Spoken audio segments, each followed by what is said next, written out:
സന്യാസദീക്ഷ സ്വീകരിച്ച പന്തിരുകുല ആചാര്യൻ സ്വാമി ശിവാനന്ദ സരസ്വതി മഹാരാജനെ കലൂർ പാവക്കുളം മഹാദേവ ക്ഷേത്രത്തിൽ പൂർണ്ണഗർഭം നൽകി സ്വീകരിച്ചു.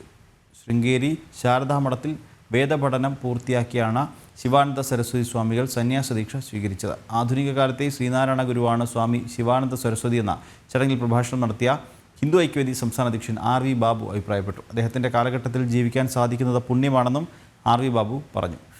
പരിപാടിയിൽ അദ്വൈതാശ്രമ മഠാധിപതി സ്വാമി ധർമ്മചൈതന്യ കുഞ്ഞിനീൻ നമ്പൂതിരിപ്പാട്, പ്രദീപ് പെരുന്തച്ചൻ തുടങ്ങിയവർ പങ്കെടുത്തു. ശൃംഗേരിയിൽ സന്യാസദീക്ഷ സ്വീകരിക്കാൻ സന്യാസ പഠനത്തിന് വേണ്ടി, ആധ്യാത്മിക പഠനത്തിന് വേണ്ടി, വേദപഠനത്തിന് വേണ്ടി പോയി എന്നുള്ള വാർത്തയാണ്. അതെന്നെ അങ്ങേയറ്റം സന്തോഷിപ്പിച്ചു. അദ്ദേഹം പോകുന്നത് എവിടെയാണ്? ശൃംഗേരിയാണ്.